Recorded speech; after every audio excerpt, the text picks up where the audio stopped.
Hi, ఈ makeup organiser just 4-5 రూపీస్కే మనం తయారు చేయబోతున్నాం అంత వేస్ట్ నుంచి. సో ఇలాంటి మిల్క్ కార్టూన్స్ కానీ జ్యూస్ కార్టూన్స్ కానీ తీసుకొని నీట్గా వాష్ చేసి ఇలా కట్ చేసుకోండి. సో వీటిని అన్నిటినీ స్టేప్లర్తోని అటాచ్ చేసుకోవచ్చు.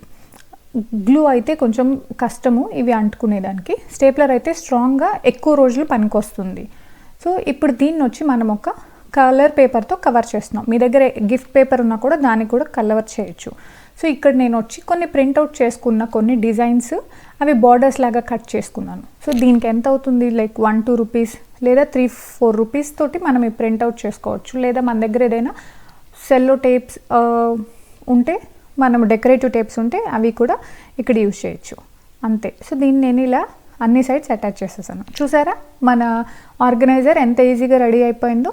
ఇది వచ్చి లైక్ స్టడీ టేబుల్ పిల్లలకి కానీ లేదా మేకప్ ఆర్గనైజర్గా కానీ యూజ్ చేసుకోవచ్చు. చాలా సింపుల్ అండ్ చాలా ఈజీ. సో నచ్చితే లైక్ చేయండి.